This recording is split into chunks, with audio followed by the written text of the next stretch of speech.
Good morning. You're looking live at Space Launch Complex 40 at Cape Canaveral Space Force Station in Florida, where SpaceX is counting down to launch of a Falcon 9 rocket with 21 new Starlink internet satellites at 9:47 a.m. Eastern Time. That is 13:47 UTC. We're coming up on the T-minus 1 hour mark in this countdown. My name is Stephen Clark. I'm the editor of Spaceflight Now. Welcome to our live coverage for the launch of this mission, which SpaceX calls Starlink 6-2. Starlink 6-2 is the second launch to carry an upgraded version of Starlink internet satellites that SpaceX has named Starlink version 2 Mini, or Starlink V2 Mini.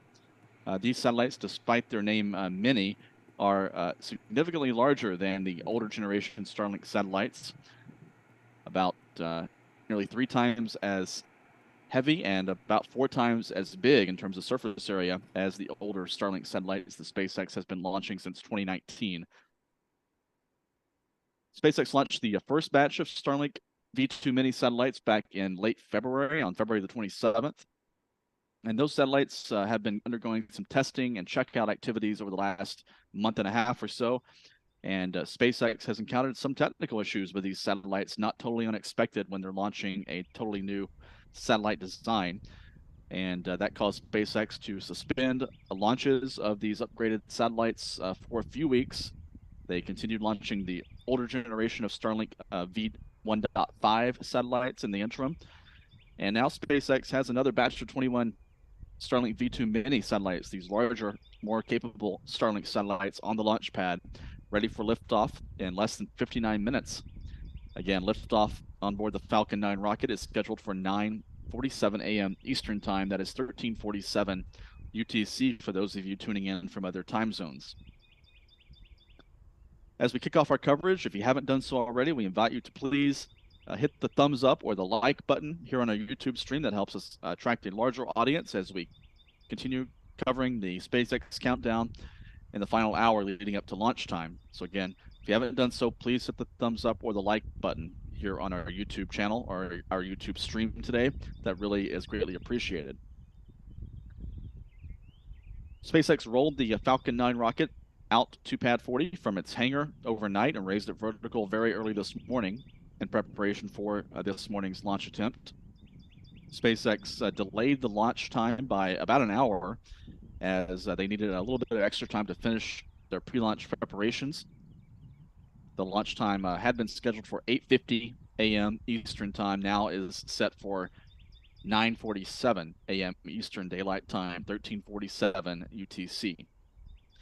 The weather conditions at Cape Canaveral are favorable for launch. The latest check of weather conditions shows all weather parameters are currently observed green for liftoff at 9:47 a.m. Eastern. And the official outlook from the 45th Weather Squadron from the U.S. Space Force calls for an 80% probability of good weather at launch time. SpaceX has several launch opportunities for this mission today. Each one of those is instantaneous. There are 4 in total available for SpaceX today. The first of those was at 8:50, which they've already bypassed. The second is the one they're currently targeting at 9:47 a.m. Eastern Time, and then there are 2 more launch times available later this morning if necessary.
Now inside of 54 minutes, 53 minutes, 30 seconds until launch time this morning at Cape Canaveral, Florida, where SpaceX is preparing a Falcon 9 rocket for liftoff at 9:47 a.m. Eastern Time, 13:47 UTC.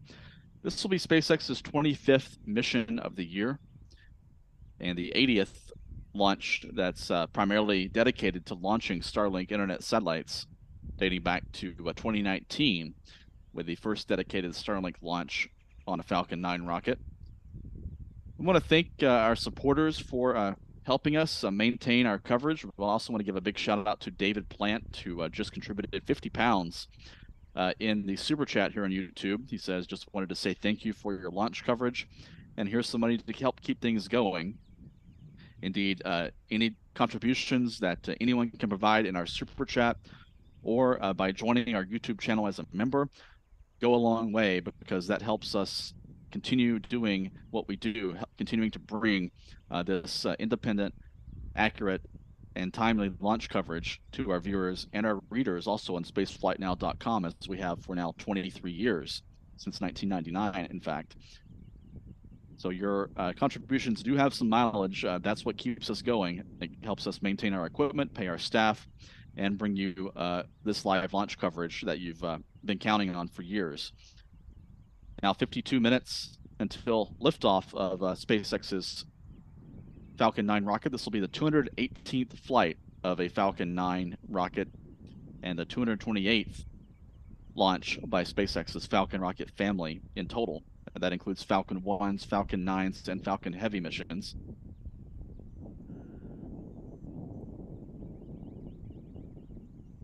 Weather conditions, as I mentioned earlier in our coverage, continues to look favorable, with just about a 20 to 30% chance of violating any of the weather criteria. But at last check, all the weather criteria are currently go for launch.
have an update on the weather forecast for this first launch opportunity today.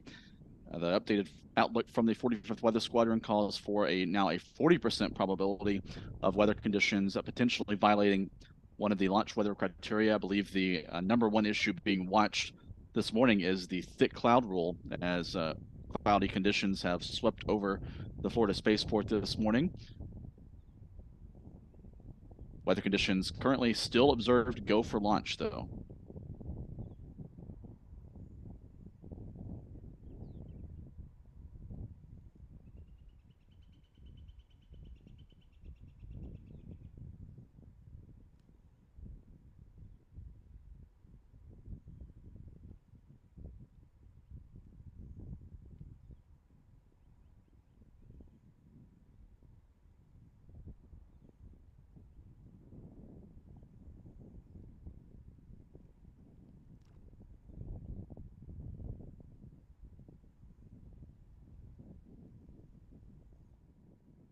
Launch control on countdown 1. Let's go ahead and pause the clock and posture for the plane 18 T0. Copy that, pausing clock.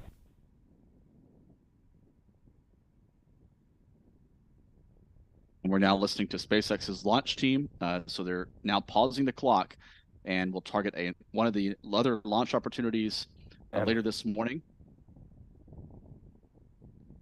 So liftoff will not be happening at 9:47 a.m. For all Eastern players time. on countdown 1, we are moving the T0 to deconflict with weather.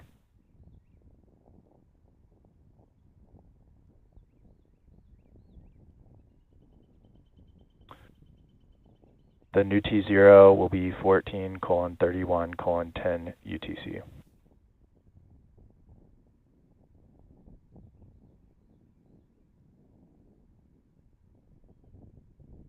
And now we hear from SpaceX's launch director that the new target launch time is And LD on countdown, we have issued the new clock. Good on pause.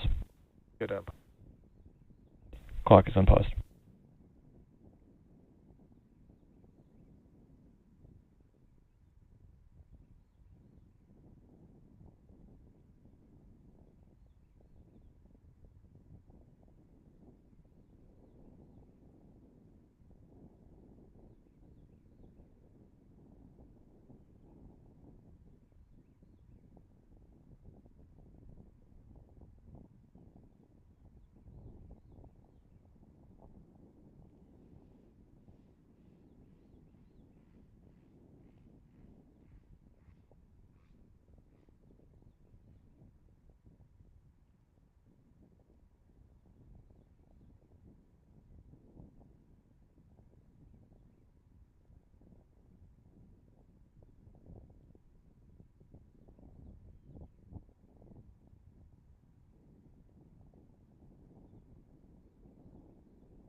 So we heard from SpaceX's launch director again, just to recap, the new target launch time is 10:31 a.m. Eastern time, 14:31 UTC. This is the third of four launch opportunities available for SpaceX this morning. They've missed the first two now because they were running behind with launch preparations overnight, and then the weather conditions took a turn toward being potentially unfavorable for launch at 9:47 a.m. Eastern time.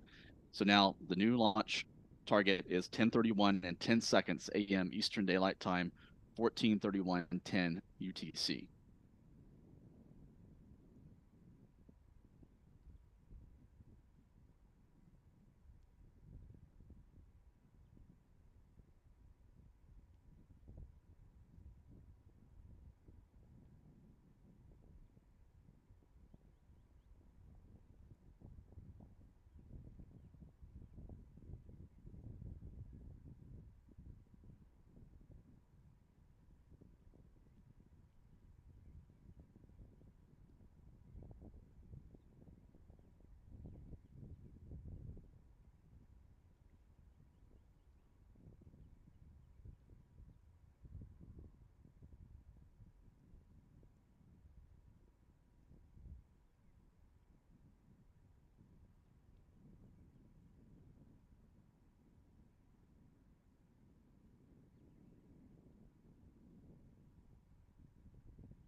And if you're just joining us, SpaceX has rescheduled the target launch time for the Starlink 6-2 mission for 10:31 a.m. Eastern Time, 14:31 UTC.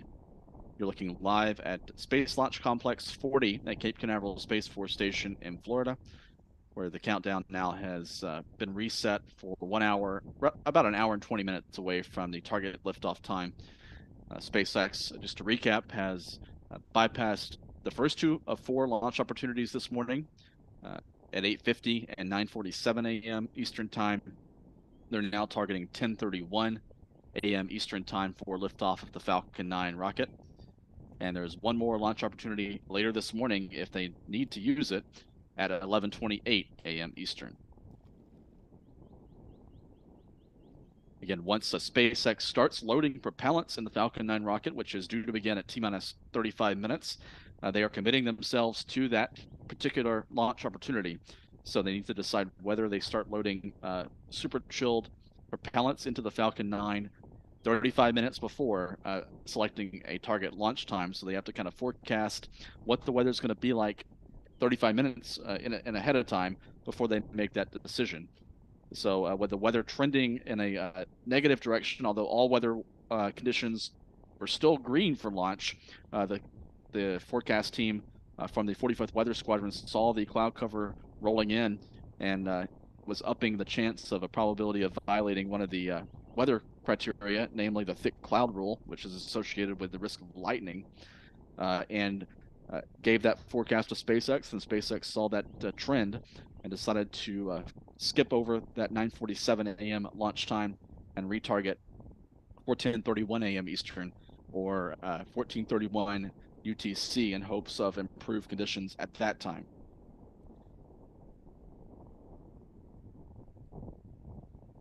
So we're now about 40 minutes or so away from the next critical decision point, which will be whether to load propellants into the Falcon 9 rocket for that updated target launch time of 10:31 a.m. Eastern Time.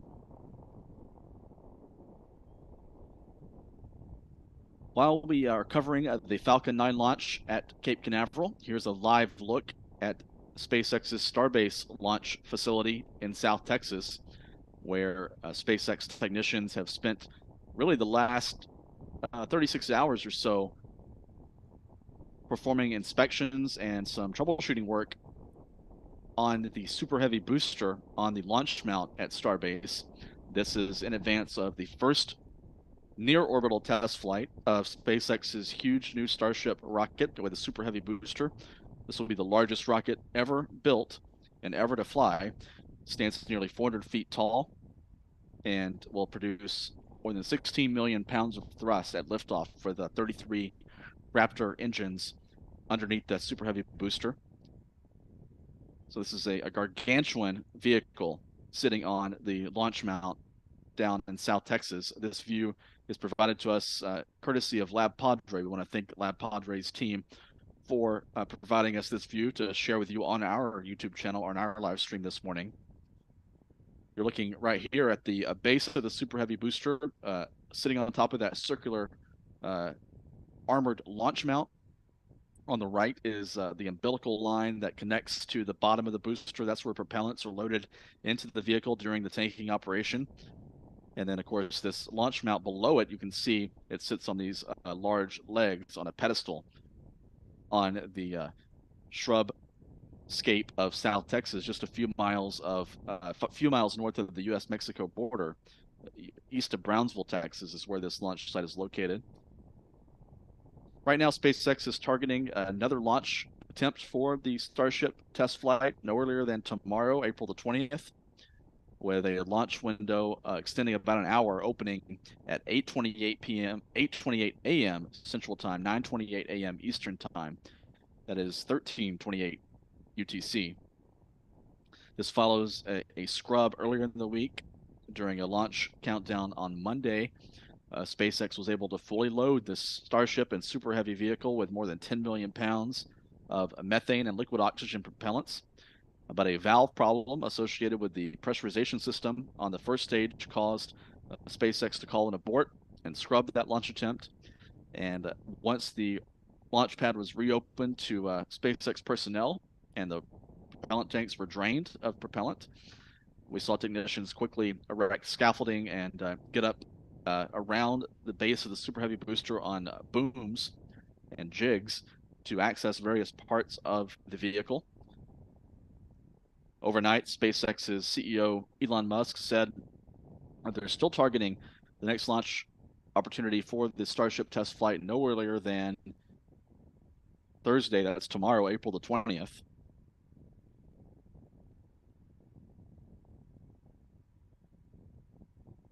However, Musk said the team is working around the clock on many issues, and it's really a toss-up whether those issues will be resolved in time for a launch attempt tomorrow. But the official line from SpaceX still shows another launch attempt for Starship no earlier than tomorrow at 8:28 a.m. Central, 9:28 a.m. Eastern Time. We'll, of course, have extensive coverage of this launch on our website, www.spaceflightnow.com.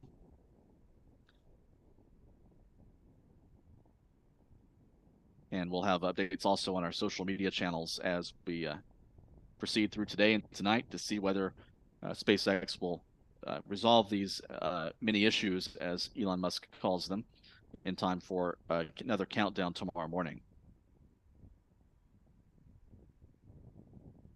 Back full screen at Space Launch Complex 40.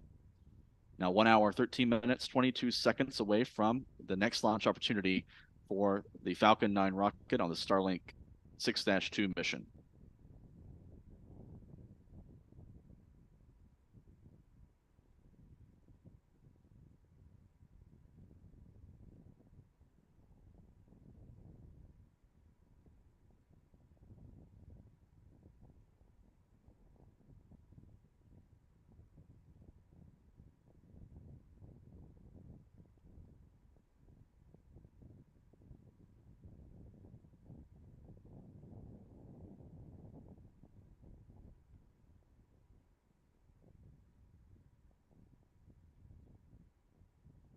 Meanwhile, activity at another SpaceX launch pad, Launch Complex 39A at Kennedy Space Center, is continuing to prepare for the next launch of SpaceX's Falcon Heavy rocket.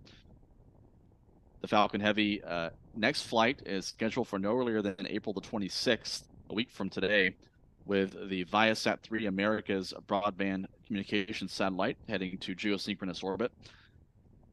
That launch had been scheduled for yesterday, April the 18th, but a few days ago we heard from SpaceX they were going to postpone the launch, and we've heard from multiple sources that SpaceX plans to swap out a couple of engines on the Falcon Heavy rocket. The Falcon Heavy, of course, is powered by 27 first-stage engines, 9 each on 3 different Falcon 9 first-stage booster cores that are bolted together to provide extra power and lift capability for the Falcon Heavy. Those 27 engines burn kerosene and liquid oxygen, the same type of engines that are used on the Falcon 9 rocket. We're hoping to see liftoff this morning. Of course, the Falcon 9 has 9 of those engines, whereas the Falcon Heavy has 27. Apparently, some issues were discovered during pre-launch checkouts and testing, possibly during the static fire test, which occurred last week at Pad 39A. SpaceX rolled the Falcon Heavy fully assembled but without its payload compartment to Pad 39A last week and performed a test firing of the 27 engines on the pad. Initial results of that test firing from SpaceX indicated that they were going to proceed with the launch attempt on the 18th of April yesterday. But later, SpaceX did announce they would delay the launch until April the 26th. And again, we're hearing from our sources that the reason for that is to allow time to swap out a couple of Merlin engines on the Falcon Heavy to posture the rocket for a successful launch attempt later this month. That will be the 6th flight of a Falcon Heavy rocket, the 2nd Falcon Heavy of the year, and the 2nd of as many as 5 SpaceX Falcon Heavy launches on the books for 2023.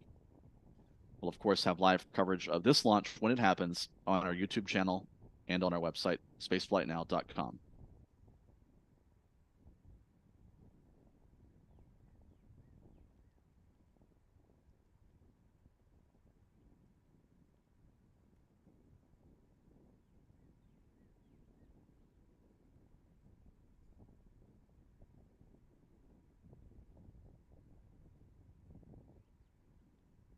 while we're waiting for an update from SpaceX and hopefully the start of Propellant loading in about 30 minutes or so. If you haven't done so yet, please hit the thumbs up button or the like button here on our YouTube stream. That helps us attract more viewers as we get closer to this next launch opportunity.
Now coming up on the T-minus 1 hour point for the updated target launch time for the Starlink 6-2 mission, which is at 10:31 a.m. Eastern Daylight Time, 14:31 UTC. This is delayed about 45 minutes due to weather conditions at Cape Canaveral. As you can see, it's a little bit gray at the Florida launch base this morning with some cloud cover overhead.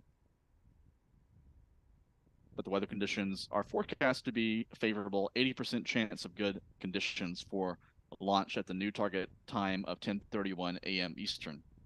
This mission will be carrying a batch of 21 upgraded Starlink internet satellites into orbit. The Falcon 9, after liftoff, will be heading on a track southeast from Cape Canaveral Space Force Station out over the Atlantic Ocean.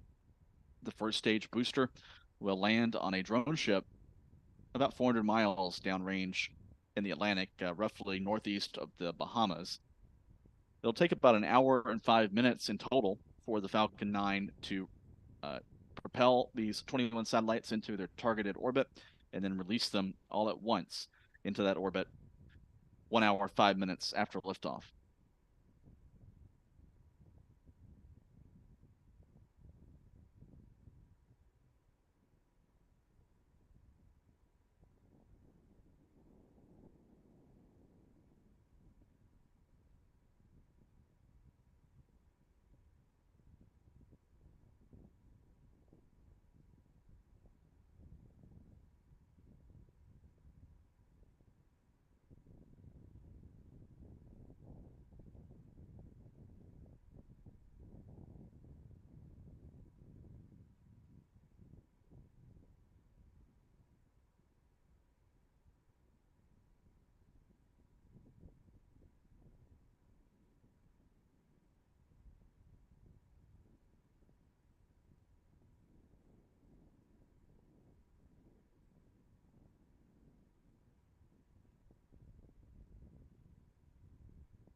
SpaceX's countdown now is inside of 56 minutes until the target launch time.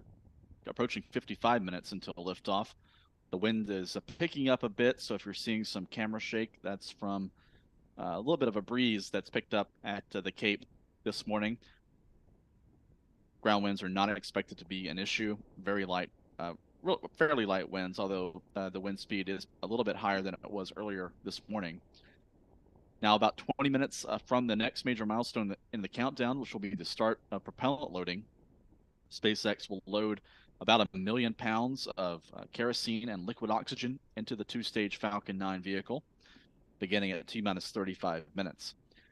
Before then, we do expect to get an update from the launch director on the readiness poll for the propellant loading, which should be a few minutes before that T-minus 35-minute point. If the weather conditions look favorable, they will give the go to begin pumping liquid propellants into the rocket, and that will commit the team to a target launch time of 10:31 a.m. Eastern or 14:31 UTC. Once they start loading propellants, it effectively becomes a single launch opportunity because the liquid oxygen is chilled down to temperatures that are well below the point at which it will boil off into a gas, actually close to its freezing point. And this super chilled propellant is called densified propellant, and it gives the Falcon 9 an increased performance level, provides more thrust from its engines, and helps make sure that the booster stage has enough leftover propellant at the end of its boost phase for the propulsive maneuvers required to land itself back on the drone ship.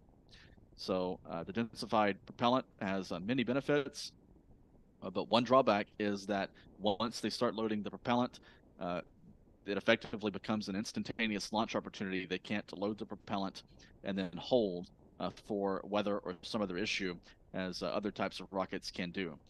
So we're about 18 minutes away now from the start of propellant loading, 53 minutes away from launch time.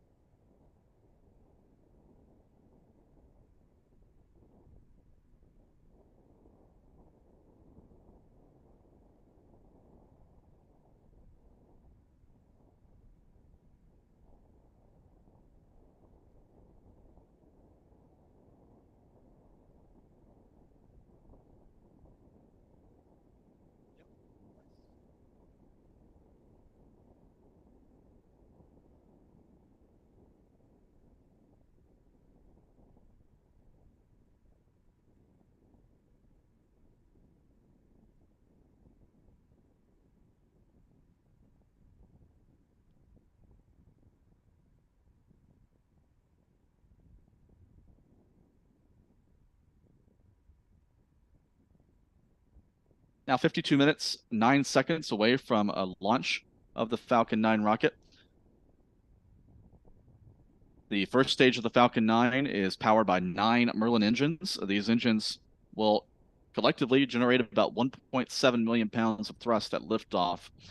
And the 9 engines burn rocket-grade kerosene, or RP1, propellant, or fuel, along with liquid oxygen as the oxidizer. The first stage is about 15 stories tall and will burn for about 2.5 minutes, and then will detach from the upper stage and begin maneuvers to return to landing on a drone ship in the Atlantic Ocean. That landing is expected about 8.5 minutes into the flight. The first stage on this mission is designated Booster 1073 in SpaceX's fleet of reusable rockets. This booster will be launching for the 8th time in its career since joining SpaceX's fleet last May. Above the upper stage is the interstage adapter. This is a carbon fiber segment of the rocket. It's black in color. And this is the area where the grid fins are located. In this inset image, you can see the titanium grid fins illustrated. Those grid fins will pop open after the booster separates from the upper stage and will provide some aerodynamic steering and stability for the booster as it descends tail first back into the atmosphere. The interstage will be coming back to Earth with the first stage when it lands. Inside the interstage adapter is the upper stage engine. That engine is a Merlin vacuum engine. It's a derivative of the 9 engines that power the first stage. The Merlin vacuum, or MVAC engine, It generates more than 200,000 pounds of thrust. It has an large nozzle that is optimized for increased efficiency and performance in the vacuum of space. That's one of the main differences between the Merlin engines on stage 1 and the MVAC engine on stage 2. Stage 2 has the same propellant mix as the first stage, kerosene and liquid oxygen. That's one of the design features of the Falcon 9 to minimize complexity and to make it as simple as possible with the same propellants on both stages, same type of engine on both stages to help reduce the cost of launching these missions. The upper stage is the only part of the rocket that is not reusable.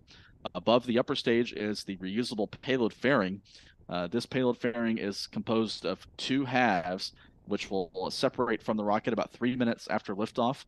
Those two fairing halves will parachute back into the Atlantic Ocean for splashdown, and SpaceX will recover these two fairing shells from the sea and bring them back to Port Canaveral, just as the booster will come back on the drone ship to Port Canaveral for refurbishment and reuse. The payload fairing has a purpose of protecting the payload, the satellites on board the rocket during final launch preparations, as well as during the initial climb through the atmosphere. They protect the satellites from contaminants and from the airflow of the flight up through the atmosphere. Once in space, where the air molecules are much less dense, the payload fairing can then jettison safely and expose the satellites to the environment of space for the first time. So that's a look at the SpaceX Falcon 9 rocket, 229 feet tall, 70 meters in height, out on pad 40 at Cape Canaveral Space Force Station. 48 minutes, 40 seconds now in the countdown. Now less than 15 minutes away from the start of propellant loading if everything is going to remain on schedule for the 10:31 a.m. Eastern Time launch time.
Now approaching T-minus 47 minutes in SpaceX's countdown. Mark, 47 minutes and counting. The cloud cover over the Cape could restrict our visibility of the Falcon 9 as it makes its way into space. The rocket could be disappearing into this cloud deck from our point of view in the first minute or so of launch. However, we will switch over to SpaceX's live stream if we need to, if we do lose visibility of the rocket as it climbs up through that cloud cover. One benefit of this cloud cover, however, is there are no heat waves or no distortion in our view from our camera site about 4 miles from the pad, so we're getting some very clear views of the Falcon 9. You can see the first stage booster with its scorch marks and soot built up from its previous 7 flights to space with that charcoal color, very apparent on the Falcon 9 first stage, especially in comparison to the bright white of stage 2, which is a brand new part of the rocket, brand new with each mission. To the right of the Falcon 9 in this view is the strongback. That's the structure that will route propellants and umbilical connections from the ground level up the rocket, particularly to stage 2 and to the payload fairing, with connections inside the payload fairing for purge and venting purposes. The strongback is also the structure that transports and erects the Falcon 9 rocket during rollout to the pad. So the rocket is actually integrated with this structure horizontally inside the hangar just to the south of pad 40. and then it rolls out to the launch complex and is raised vertical using hydraulic pistons. This occurred early this morning in the very wee hours of this morning in preparation for today's launch attempt. On each side of the pad, in this view, are the 4 lightning protection towers. These towers are used to protect the Falcon 9 from any damage or direct hit from a lightning strike. They are connected together with a catenary wiring system. There's no lightning in the area around Cape Canaveral this morning, but Central Florida is a hotspot for lightning, and all of the launch pads here on the Space Coast have these lightning towers around them to protect rockets from a direct strike while they're vertical on the pad. Now, less than 45 minutes until liftoff of the Falcon 9 rocket. We'll hope to get an update from SpaceX in the next few minutes on the status of the countdown, as well as the go no-go poll to proceed with propellant loading for liftoff at 10:31 a.m. Eastern Time.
If you're just joining us in our live coverage, my name is Stephen Clark. I'm the editor of Spaceflight Now, providing commentary and updates on the countdown for SpaceX's Starlink 6-2 mission set for liftoff in 43 minutes from Cape Canaveral Space Force Station in Florida. As we do with all these launches from Florida Space Coast, we're bringing you a live streaming coverage, independent coverage of the launch countdown and the flight to orbit for this mission. If you haven't done so yet, please hit the thumbs up or the like button here on our YouTube stream. That helps us attract a larger audience for our coverage, as we're now inside an hour to liftoff time, and the activities will begin picking up in a few minutes with the propellant loading of the Falcon 9. That's when you'll start to see some frost accumulate on the Falcon 9 rocket, as well as venting from the strong back with that propellant loading getting underway shortly.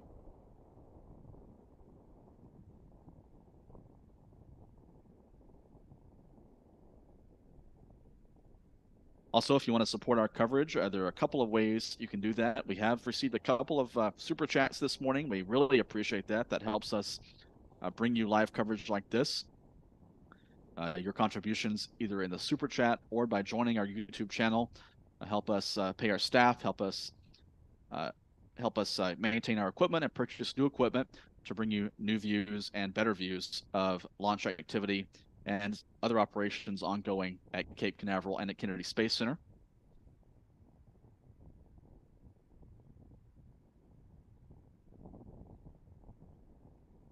If you join our YouTube channel, depending on which membership level you select, you can gain access to bonus members-only video features that we have produced just for our loyal supporters.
control for propellant load and launch is complete. We are go for propellant loading and launch. You just heard from SpaceX's launch director. The team is go for propellant loading and launch. So the liftoff time remains set for 10:31 a.m. Eastern Time, 14:31 UTC. The exact time is 10:31, 10 seconds a.m. Eastern, 14:31:10 UTC. We expect to hear from the launch director in the next few minutes on a briefing for abort procedures for the launch team if they need to call any abort or hold in the countdown after propellant loading. The T-minus 35-minute mark will also mark the start of the automated launch sequencer, where computers take control of the countdown.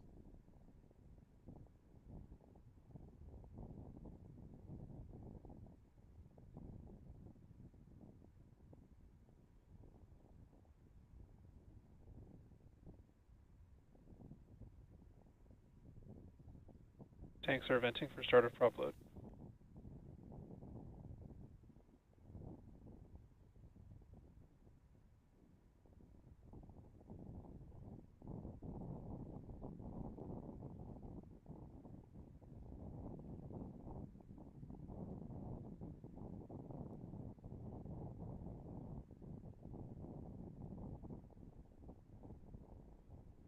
This is LD briefing the abort instructions.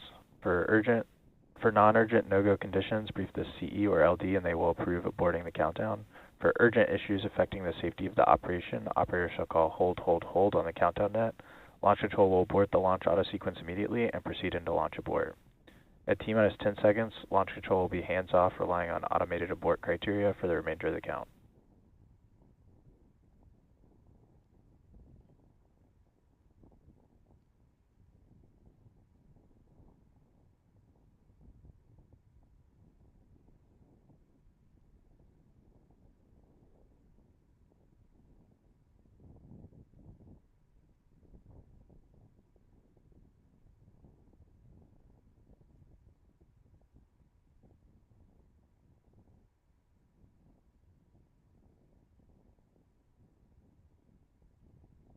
Now less than 30 seconds away from the start of the automatic sequencer for the SpaceX countdown.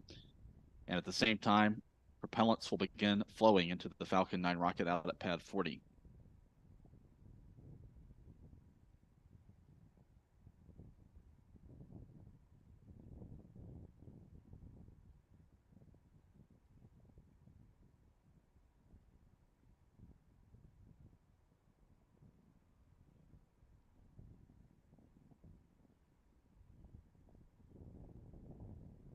Launch auto sequence has started. And we've heard the call, launch auto sequence has started. So that's the call that confirms the automatic sequencer is now in control of the countdown, and propellants are now being loaded into the two-stage Falcon 9. The propellant loading begins with flowing liquid oxygen and kerosene into the first stage of the Falcon 9 rocket, as well as kerosene fuel alone into stage 2. So 3 of the 4 propellant tanks are currently being loaded. The kerosene is chilled, it's close to room temperature, but it's chilled down close to its freezing point. It's also a densified fuel. As I talked about earlier, SpaceX uses super chilled densified propellants to get a performance increase on the Falcon 9 rocket. This ensures that the first stage booster also has enough leftover propellant on board for its recovery maneuvers for landing and reuse. The drawback of a densified prop is that once you start loading it, you're effectively committed to an instantaneous launch time. You can't load the fuel and oxidizer and then hold the countdown for any weather issue or any other problem. Once you're loading, as they're doing now, they've committed to an instantaneous launch opportunity today at 10:31 a.m. Eastern Time, 14:31 UTC, because they can't maintain the propellants, the fuel and oxidizer at the super cold temperatures necessary for flight for very long. So that's why they do this procedure that they call load and go. They load the propellant, and as soon as the propellants are fully loaded at T-minus 2 minutes, literally just a couple of minutes before liftoff, the propellants will be fully tanked on all 4 tanks on the Falcon 9 rocket, and then the Falcon 9 will then lift off at 10:31 a.m. Eastern Time, 14:31 UTC. The upper stage liquid oxygen tank will begin loading at about T-minus 16 minutes.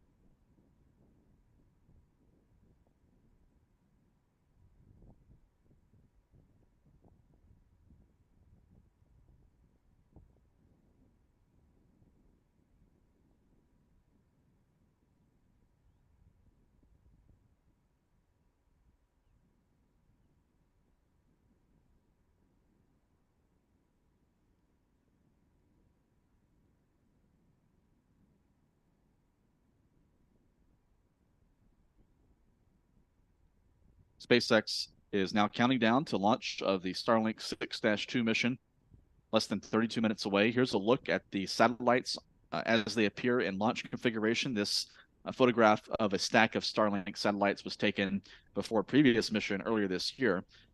This mission will resume the deployment of upgraded Starlink version 2 Mini satellites. These Starlink V2 Mini satellites are, despite the name Mini in their name, are actually much larger than the older generation Starlink version 1.5 satellites that SpaceX has been launching on numerous missions since 2019.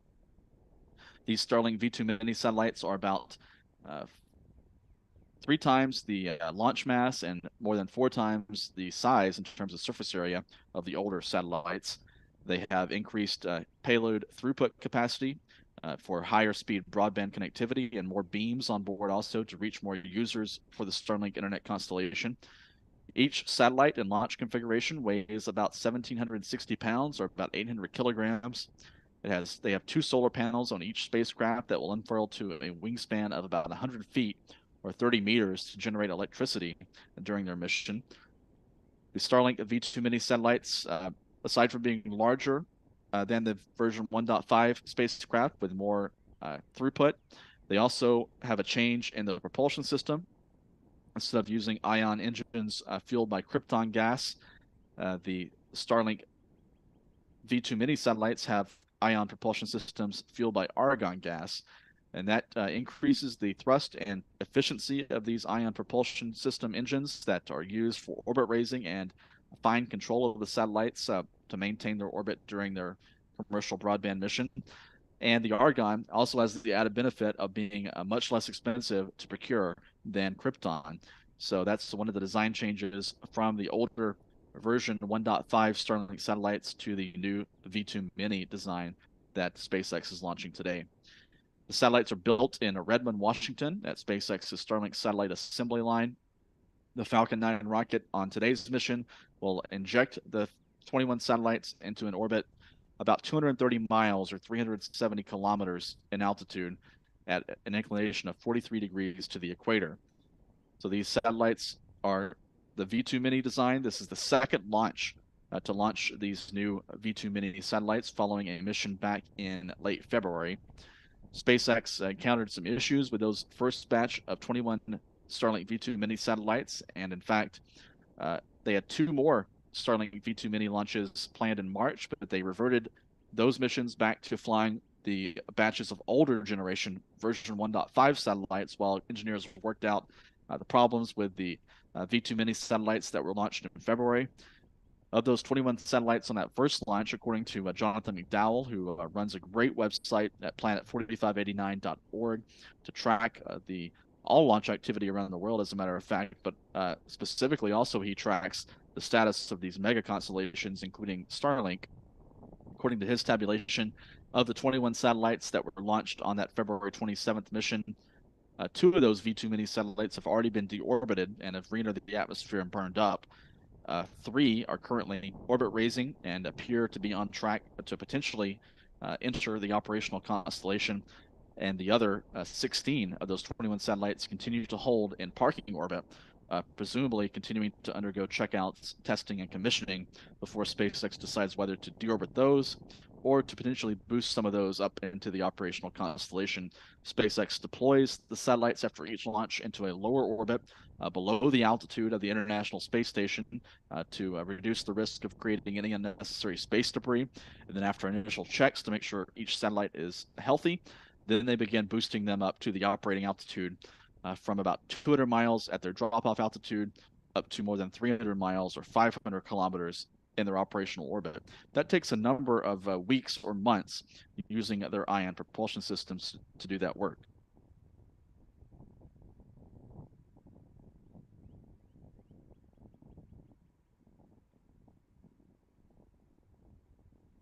Here's a side-by-side look at the different design of the version 1.5 satellites and the version 2 mini satellites. On the left is a picture from a mission a couple of years ago showing the stack of version 1.5 satellites. On the right, picture earlier this year from the first launch of the V2 Mini design. You can see the V2 Minis are much larger, as I mentioned. The Falcon 9 rocket can fit more than 50 of the V1.5 satellites on a single flight. The Falcon 9 can only fit about 21 of the V2 Mini satellites on a single launch. SpaceX is working on an even larger Starlink design called the V2. That'll be the full-size version 2 satellite that's designed to launch on SpaceX's Starship rocket, which is awaiting its first test flight to space later this week from South Texas. Here are some of the features of the V2 Mini satellites. They have 4 times the communications capacity of the older V1.5 Starlink satellites. They introduce a new band, E-band, for backhaul connectivity. They have upgraded phased array antennas on each satellite. We mentioned that the Argon Hall thrusters replace the Krypton ion thrusters used on the older satellites. And at launch, they are 2.6 times heavier than the version 1.5 older generation spacecraft. And when fully deployed in orbit with their solar panels and antennas, they have 4.4 times the surface area of the previous Starlink satellites that SpaceX has been launching over recent years.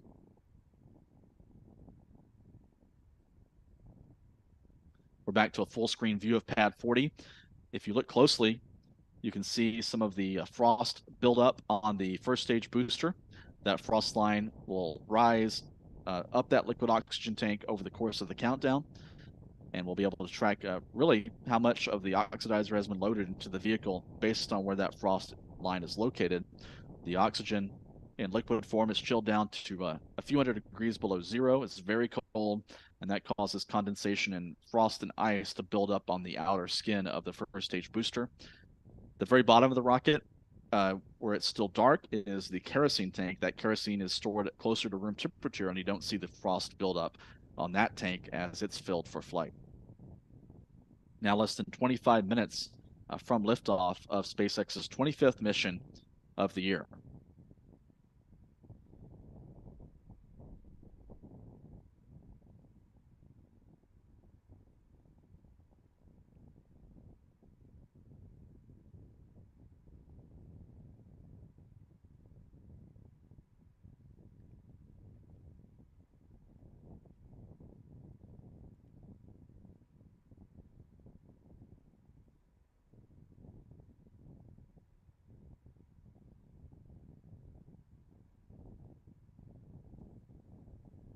Here's a look at what the Starlink user terminal looks like.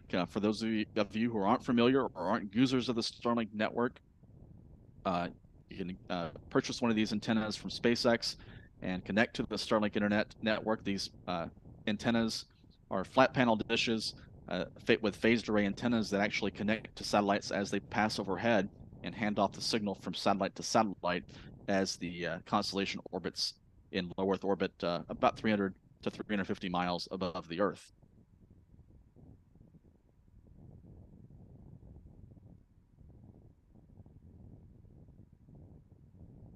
This launch will continue a busy cadence of missions from Cape Canaveral Space Force Station and from Kennedy Space Center in Florida. This will be the 19th orbital launch attempt of the year from the Cape. Most of those missions, in fact, all but one of those missions have been SpaceX launches. The other mission that's listed is a launch attempt from Relativity Space. with their Terran 1 rocket last month. That mission was a test flight. It did not successfully reach orbit. However, relativity does count that as at least a partial success because they were able to gain a lot of data about their performance of their rocket during that test flight. So 18 total missions, orbital launch attempts to date this year from the Cape. And this will be number 19 of 2023 today.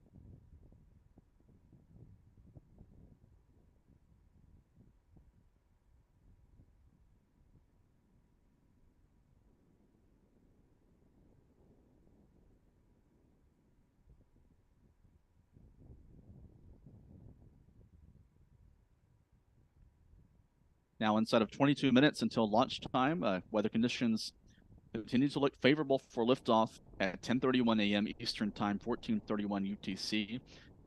Conditions are overcast. There's a deck of high clouds over the Space Center right now, over Cape Canaveral Space Force Station. But there's an 80% chance that the weather conditions will cooperate and allow the Falcon 9 to take off this morning with the 21 Starlink satellites on board.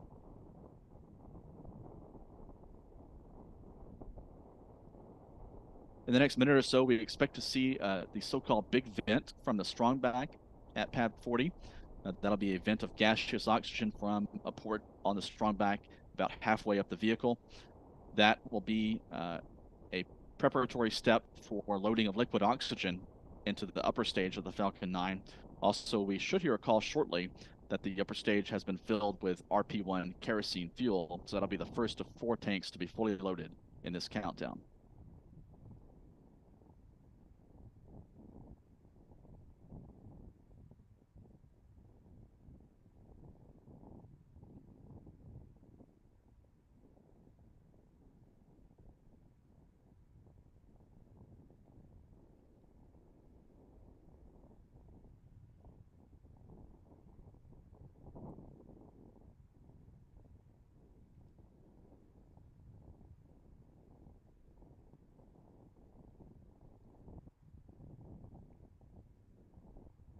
Stage 2 RP1 load is complete.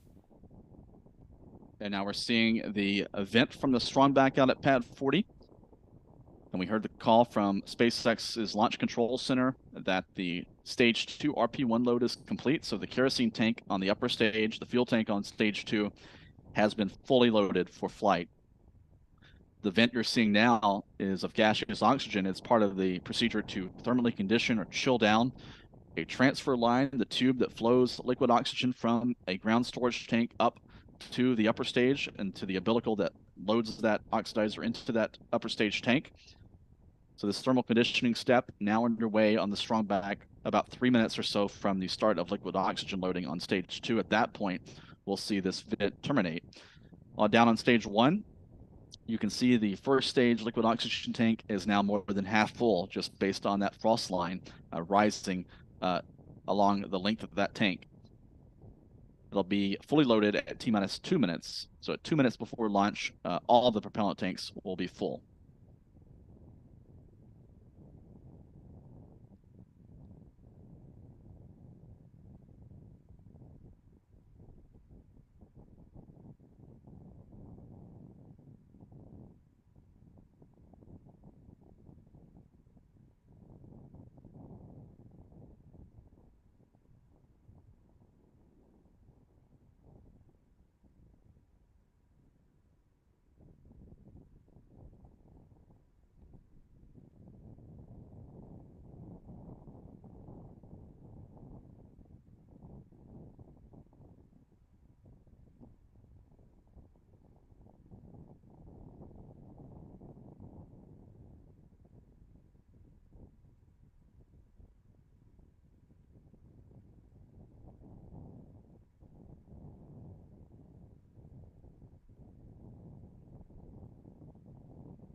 We're seeing that vent from the strong back terminate now.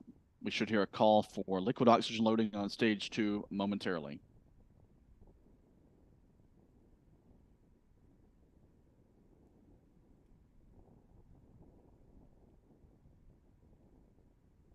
Stage 2 LOX load has started.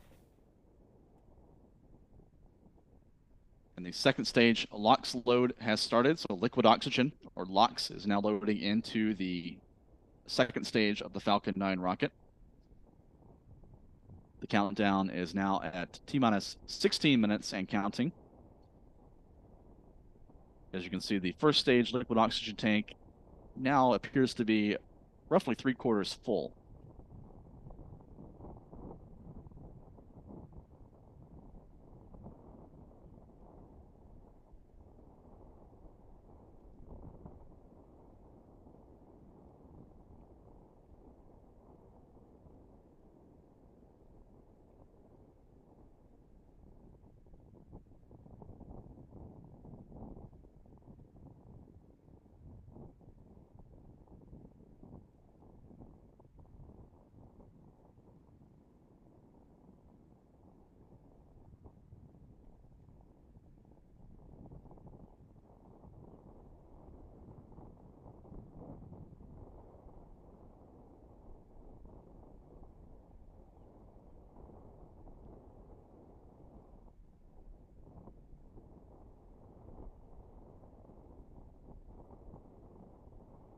To look at the SpaceX countdown timeline for this mission, it's a pretty standard timeline for Falcon 9 launch countdowns.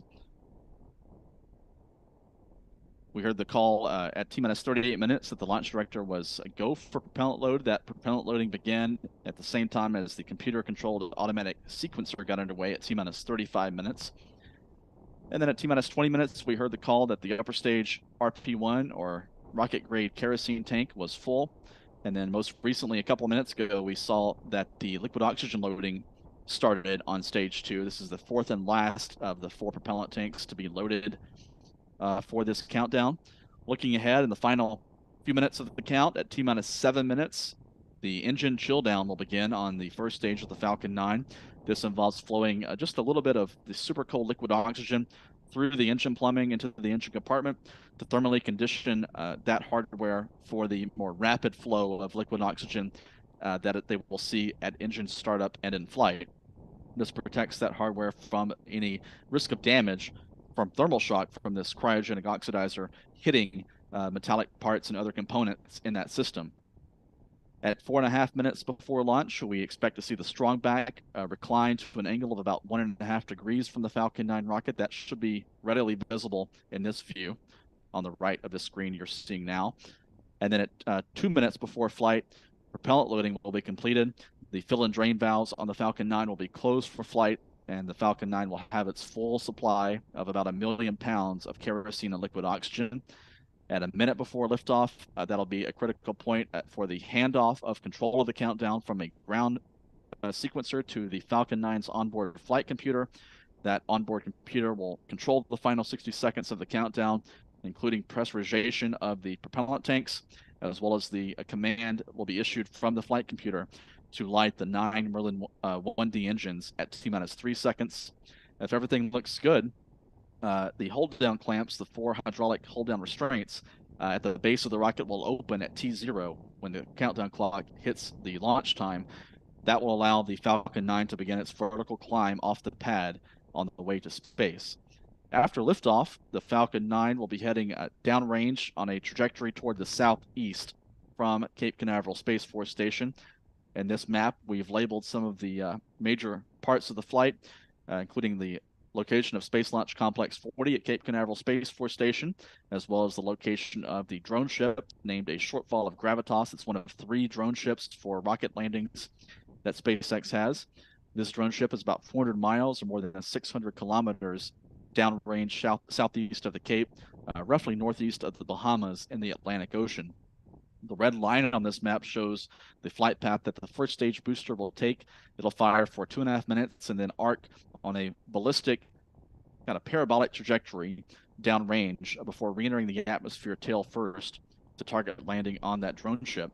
Meanwhile, the upper stage, noted here with the green line, will ignite its single Merlin vacuum engine. That MVAC engine will provide the acceleration required to place the Starlink satellites into orbit to reach orbital velocity some 17,000 miles an hour. That upper stage engine will burn for 6 minutes during its first maneuver today. During that burn, it'll perform a very slight right-hand turn, vectoring its thrust to perform what's called a dogleg maneuver. This maneuver will ensure that the rocket does not directly overfly any populated areas in the Bahamas. So that's the reason for this very slight turn, where the trajectory of the upper stage will veer right on a more southerly course to line up with the target orbital plane for this mission, which is not reachable directly from Cape Canaveral without flying over populated areas. After liftoff, here's a look at the timeline. We've showed you the map, and here is a look at the list of major events that the Falcon 9 will go through on its climb to space and into orbit this morning. The rocket will surpass the speed of sound in about a minute. It'll reach the point of max Q, or maximum aerodynamic pressure, at 1 minute 12 seconds. The first stage will shut down its 9 engines 2 minutes 25 seconds after liftoff.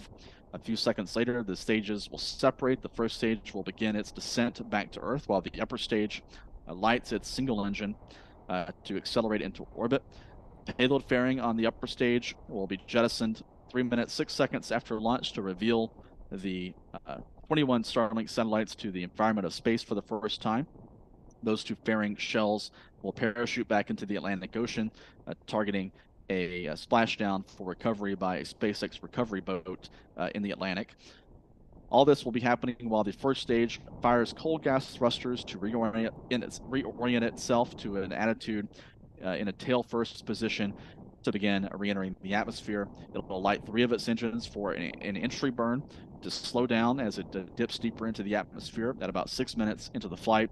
And then a single engine, the center engine on the booster, will light to slow the rocket down for touchdown on the drone ship, a shortfall of gravitas in the Atlantic Ocean. That is expected about 8.5 minutes after launch, and just a moment later, we expect to hear confirmation from SpaceX that the upper stage has shut down its engine after reaching a preliminary elliptical parking orbit. It'll coast halfway around the world and relight that engine at 54 minutes.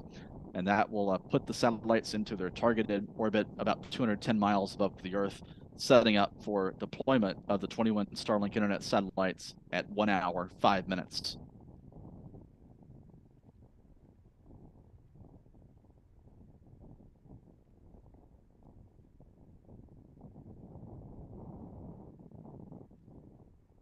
Next major milestone in the countdown will be engine chill down on the Falcon 9's first stage.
Engine chill has started. We're hearing occasional updates from SpaceX's Launch and Landing Control Center just south of Cape Canaveral Space Force Station, where a small team of engineers have gathered to monitor the countdown. They have now just confirmed that the engine chill down has started on the first stage.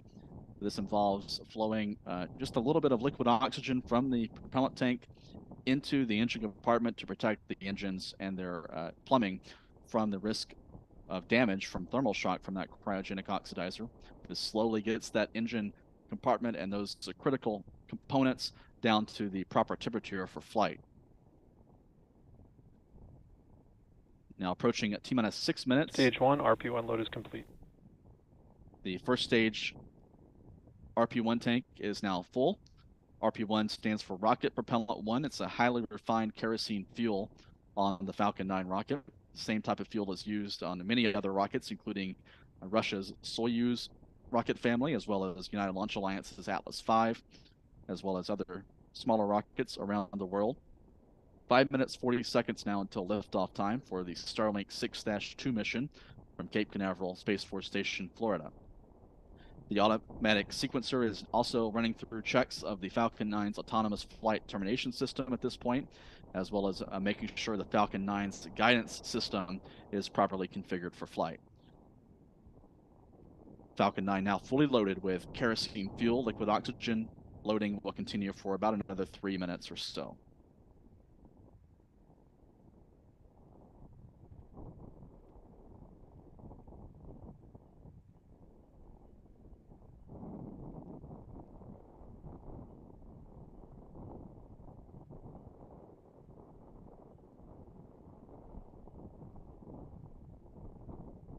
Tanks are pressing for strong back retract.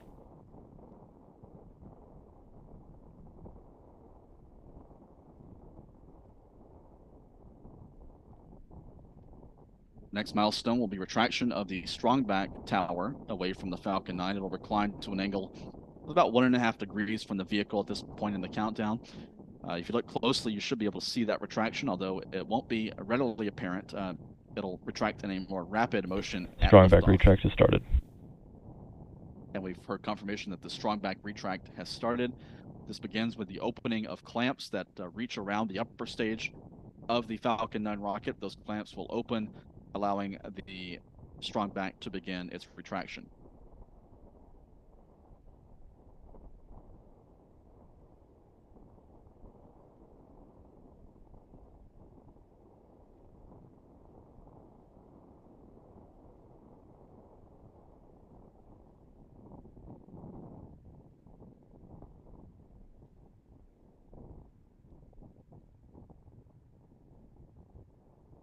The Falcon 9 first stage on this mission is Booster 1073 in SpaceX's fleet of reusable rockets.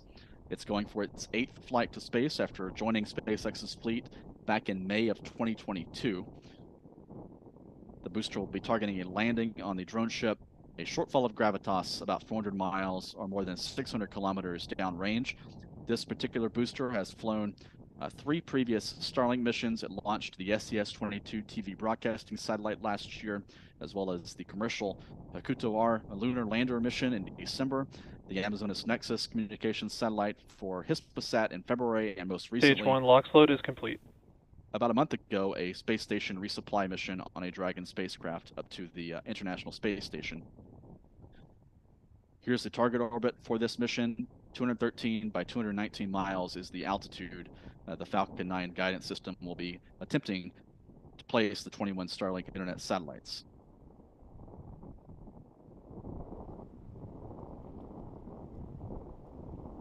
Now, 2.5 minutes until launch. You can see that strongback has reclined to an angle of about 1.5 degrees from the Falcon 9.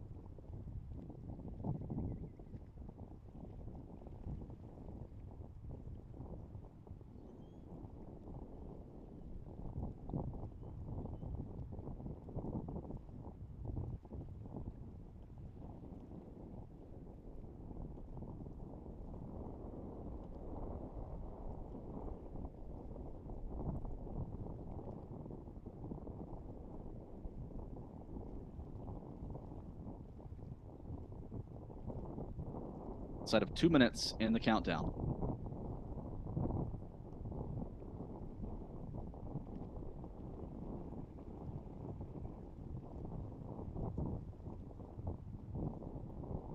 Stage 2 LOX load is complete. Falcon 9 now is fully loaded with 1 million pounds of kerosene and liquid oxygen propellants. That Stage 2 LOX load complete call we just heard is the final call to confirm that all 4 tanks Ground have gas filled closeout. for flight. At T-minus 60 seconds, control of the countdown will be handed over from the Falcon 9's ground computer to a flight computer on board the rocket itself. That will oversee the final 60 seconds before liftoff.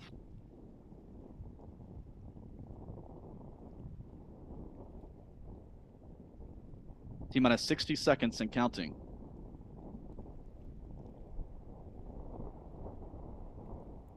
Falcon 9 is in startup. Falcon 9 in startup according to SpaceX Launch Control. The onboard computer now controlling all the critical functions leading up until engine ignition and then liftoff. Engine start expected at T-minus 3 seconds. LD, go for launch.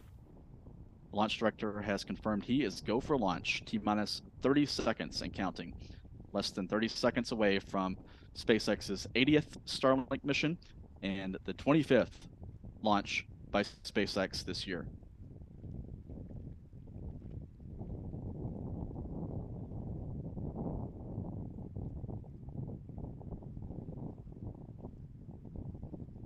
T-minus 10, 9, 8, 7, 6, 5, 4, 3, 2, 1. Engine ignition and liftoff of SpaceX's Falcon 9 rocket on the Starlink 6-2 mission, adding more capacity to the global broadband network. Falcon 9 has cleared the towers at pad 40. Let's listen in to the roar of the 1.7 million pounds of thrust from 9 Merlin engines. Everything looking good so far in flight.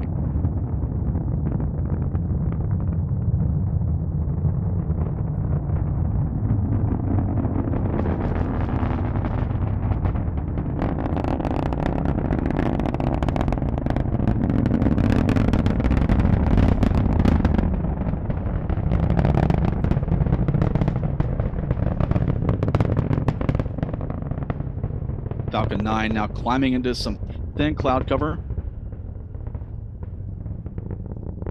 Big condensation plume there from the rocket as it broke the sound barrier. Spectacular shot.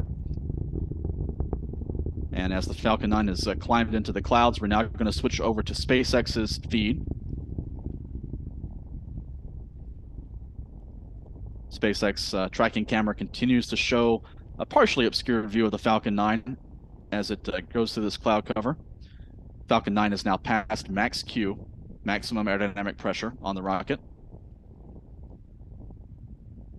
90 seconds into the flight, 9 engines continue firing to propel the Falcon 9 into space with 21 Starlink satellites.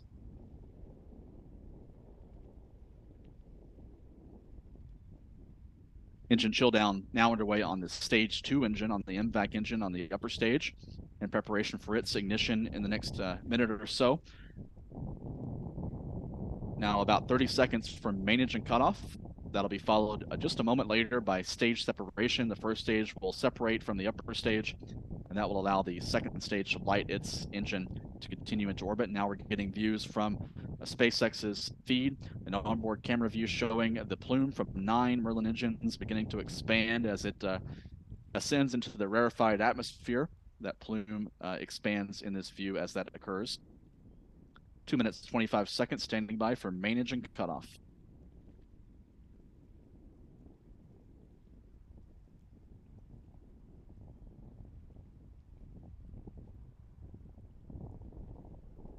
We've heard confirmation of main engine cutoff, and there's stage separation.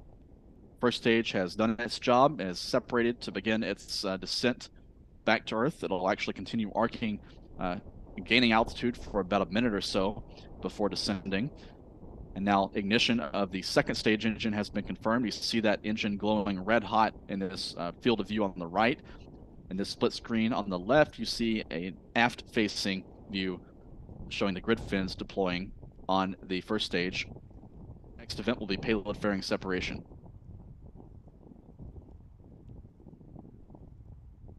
Fairing separation confirmed.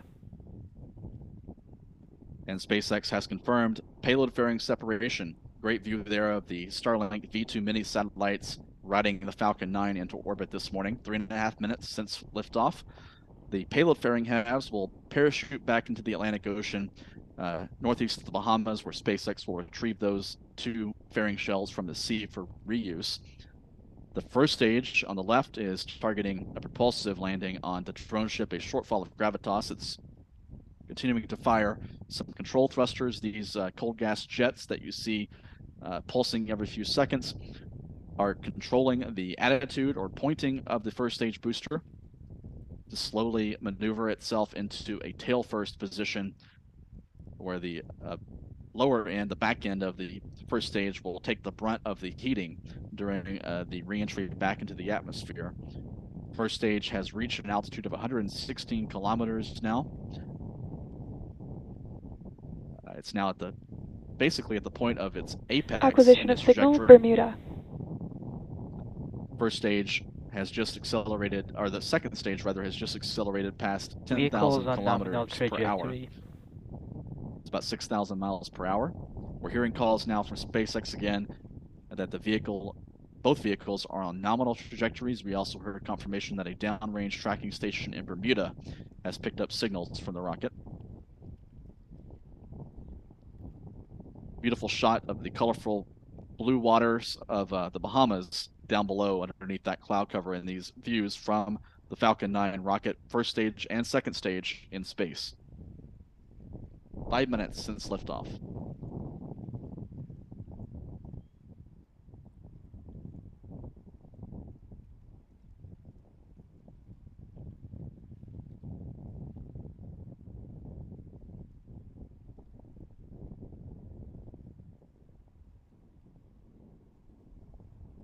Switch over to this map now showing the locations of the 2 vehicles, the first stage and second stage of the Falcon 9. The first stage, as you can see, has begun its descent back toward the drone ship. The second stage on the right in this map from SpaceX continuing to accelerate downrange with its single Merlin vacuum engine.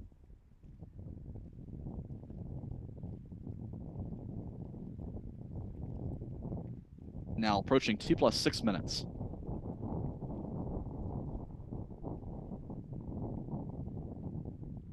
The next major event will be the start of the entry burn on stage 1. We should see that engine light up on the left-hand view in this split screen. Stage 1 FTS has safed. Stage 1 entry burn startup. And there's ignition of the entry burn. 3 engines firing to slow the first stage booster. You see the deceleration on the velocity meter on the lower left in this field of view, now 53 kilometers and descending. This retro burn is slowing the rocket down for a more controlled and safer reentry back into the atmosphere. And we're now seeing entry burn shutdown. Stage 2 FTS has safed. So the entry burn is now complete. The next burn on the first stage will be its landing maneuver. It'll relight 1 engine, the center engine, of its cluster of 9 engines for that final landing maneuver. The upper stage on the right is now passing 17,000 kilometers per hour and accelerating at an altitude of 160 kilometers. About a minute and a half remaining until both the first stage landing event and the orbit insertion event on the second stage. Those 2 major milestones will be occurring right after another at about 8.5 minutes since launch. On the left, we're getting a video feed from SpaceX again from stage 1, showing some of the turbulence and buffeting as the first stage plunges back into the atmosphere at supersonic speed. You see a little bit of shake in that camera view as the booster stabilizes with the help of those aerodynamic grid fins. We heard the call that stage 1 is now transonic, so it's now below the speed of sound.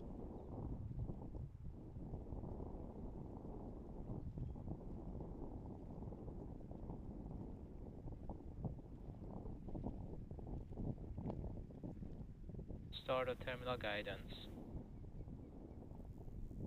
Stage 1 landing burn.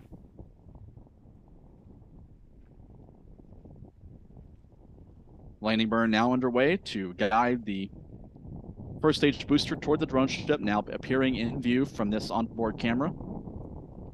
Grid fins at work controlling the rocket as it descends toward landing. Landing leg deploy.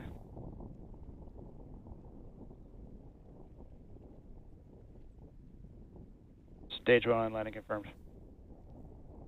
Stage 1 has landed. It's arrived on the deck of the drone ship, a short fall of gravitas, completing a more than 400-mile downrange journey in less than 9 minutes. This was the MVAC 8th shutdown. flight for this booster 1073 in SpaceX's fleet. And we just heard also confirmation of Nominal orbit insertion. shutdown of the upper stage engine, as well as a confirmation that the upper stage of the Falcon 9 has reached the targeted orbit, the targeted transfer orbit for this mission, beginning a coast phase that'll last about 45 minutes. Beautiful view here of the 15-story tall first stage booster sitting on the deck of the drone ship, a shortfall of gravitas in the Atlantic Ocean, northeast of the Bahamas. And here's the view from the upper stage showing the stack of Starlink satellites in orbit.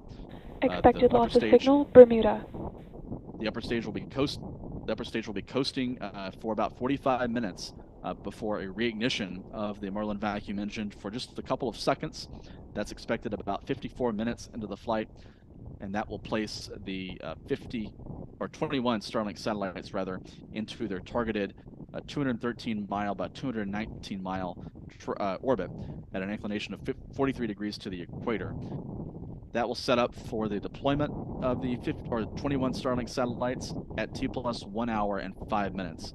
So still about 55 minutes to go in today's launch sequence before SpaceX can call success on this Falcon 9 mission. SpaceX is wrapping up their live video webcast right now, so we're not expecting to get any more live views from the rocket during the remaining milestones of its flight. We will have a mission audio coverage from SpaceX throughout the remainder of the mission for the next hour or so, and that will provide us some confirmation of the restart of the upper stage engine, that critical burn still to come, and then a confirmation of the separation of the 21 Starlink satellites about 1 hour, 5 minutes into the flight. As you can see in this map from SpaceX, the first stage is now stationary on the first stage, or the drone ship of SpaceX in the Atlantic Ocean. The Stage 2 vehicle now coasting over the Caribbean Sea, passing over the Lesser Antilles. It's heading out towards South America in the next few minutes. Now has reached orbital velocity, but it's not in the final orbit that it needs to reach for deployment of the Starlink satellites. That's going to be done with the next burn coming up at 54 minutes into the flight.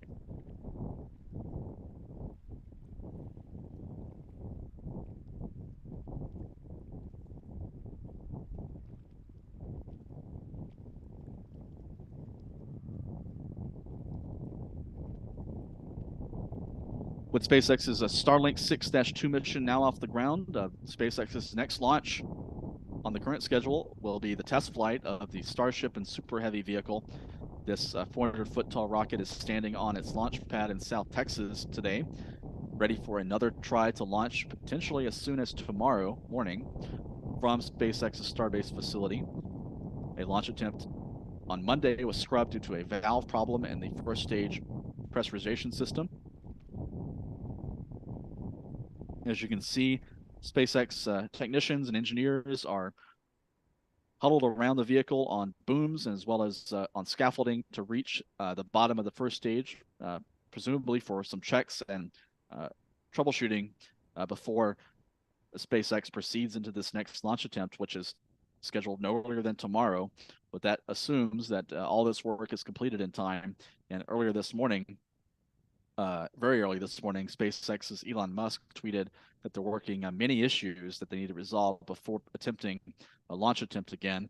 So maybe it'll launch tomorrow, maybe it'll be another day, but we hope to get some more news from SpaceX on their status later today as they head into this overnight countdown.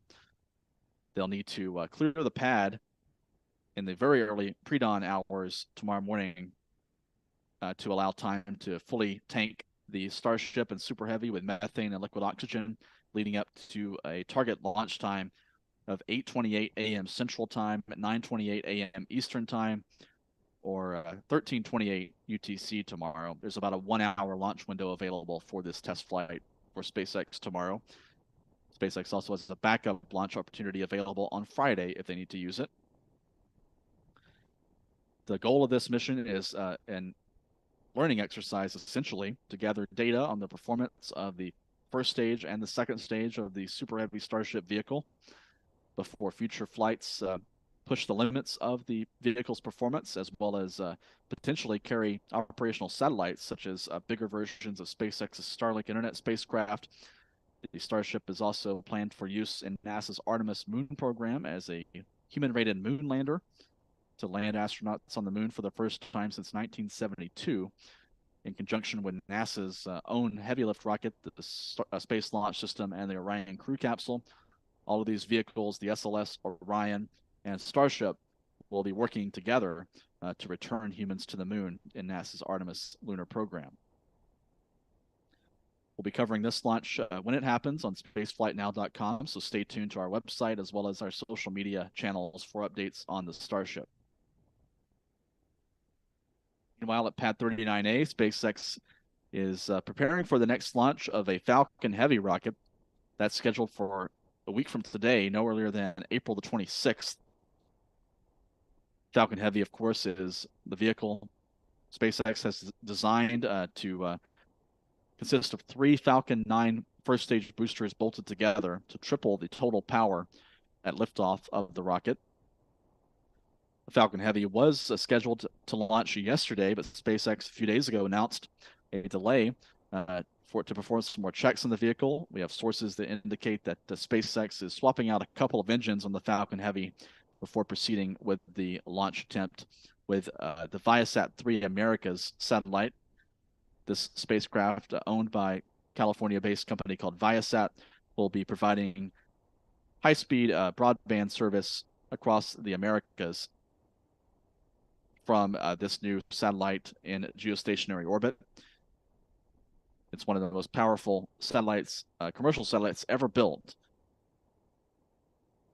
and will ride the Falcon Heavy directly into a circular geosynchronous orbit on a 6-hour mission, a very demanding launch profile that will require the Falcon 9 to actually expend all of its first stage boosters, so no recovery of the core stage or the side boosters will be possible on this upcoming flight due to just the sheer energy and velocity required to lift this heavy satellite to such a high orbit, 22,000 miles over the equator.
Now 17 minutes, 20 seconds since liftoff. Here's a look at some of the mission stats for the Starlink 6-2 mission. This was the 218th flight of a Falcon 9 rocket since 2010, the 228th launch overall by a Falcon rocket, including Falcon 1s, Falcon 9s, and Falcon Heavies since 2006.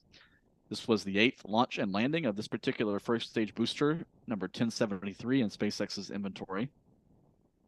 This was the 185th SpaceX launch from Florida, the 121st SpaceX launch from Pad 40 at Cape Canaveral Space Force Station. This is the most used launch pad that SpaceX has at their disposal. This was the 176th launch overall from this pad, Launch Complex 40 at the Cape.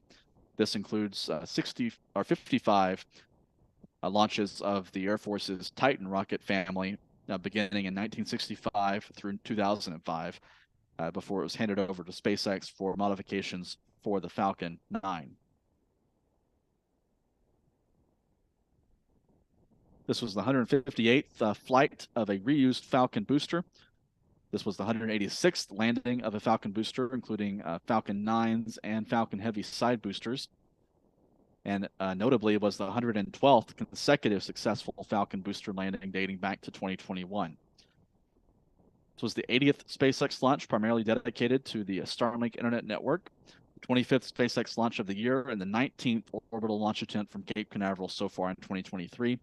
And assuming the upcoming milestones to place the satellites into their final orbit and to release the satellites from the rocket go according to the plan over the next 40 to 50 minutes or so, SpaceX will have achieved their 195th consecutive successful mission.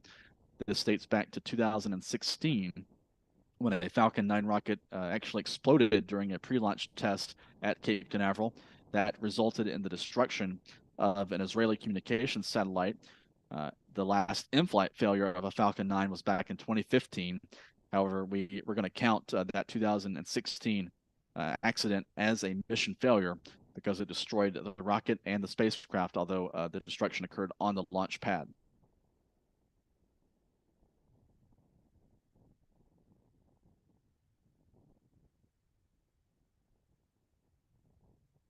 And before we sign off, we'll look ahead at some upcoming launches we plan to cover over the next week or so. The next one on our calendar is the Super Heavy Starship test flight that we've talked about several times in our coverage this morning. This will be an attempted around-the-world test flight of the Super Heavy and Starship. The Super Heavy booster will attempt to place the Starship along with propulsion from the Starship itself, attempt to reach a near-orbital velocity, a long suborbital arc, reaching an altitude of about 150 miles or 250 kilometers. The Starship will, if everything goes according to plan, will re-enter the atmosphere over the Pacific Ocean about 90 minutes after launch, and then perform a hard ocean impact north of Hawaii. But there's a lot that has to go right before reaching that point, including igniting all 33 engines on the first stage and having a good first stage burn for 2.5, nearly 3 minutes. And then a good burn of 6 Raptor engines on the upper stage, much of this untried and untested. This is the very first integrated test flight of the nearly 400-foot tall stack of the Super Heavy booster and Starship rocket. And Elon Musk and SpaceX have tried to set expectations low for this test flight, emphasizing that the main goal is not to reach orbit, is not to place a payload into space, it is to gather data to refine their models and to potentially iterate their design for future versions of the Super Heavy and Starship for future test flights going forward that may have a higher chance of mission success. So that's the launch schedule for tomorrow. You're looking live there just a moment ago at Starbase, courtesy of Lab Padre. This weekend, India's Polar Satellite Launch Vehicle will launch a Earth observation satellite for Singapore from the Satish Dhawan Space Center in India. And then next week, SpaceX will have a couple of more missions on their calendar. A Falcon 9 rocket is set to launch another batch of Starlink internet satellites April the 25th from Vandenberg Space Force Base in California. And the next day, April the 26th, a week from tonight, SpaceX plans to launch their next Falcon Heavy with the Viasat-3 America's internet satellite from Launch Complex 39A at Kennedy Space Center. We've talked about that mission a little bit in our coverage. That launch is scheduled for around 7:30 p.m. Eastern Time, about 11:30 p.m. UTC, just before sunset local time here in Florida on April the 26th, the week from tonight. We'll leave you with one last look of the tracking map showing the upper stage with its 21 Starlink satellites still attached over the Atlantic Ocean off the coast of Brazil, heading to the southeast. It'll soon pass just south of South Africa, and then make a swing over the Indian Ocean before relighting its engine at 54 minutes into the flight for a very short 2 to 3 second burn. And then separation of the 21 Starlink satellites is planned at 1 hour and 5 minutes. SpaceX is not providing any live views of the rocket during these upcoming maneuvers, so we're going to sign off our live streaming coverage and commentary at this point. We'll have updates on the outcome of the mission on our social media channels, as well as on www.spaceflightnow.com later this morning. Here's another view of the empty pad at pad 40. The strong back raised back to vertical after today's launch. Falcon 9, the first stage now on the drone ship in the Atlantic Ocean, the upper stage, and the Starlink satellites now in orbit. The next launch from pad 40 is currently targeted for April the 28th, 9 days from today, with a pair of satellites for the O3B broadband network. So I'm going to sign off our coverage. My name is Stephen Clark. Thank you for your support and for viewing the launch with Spaceflight Now today.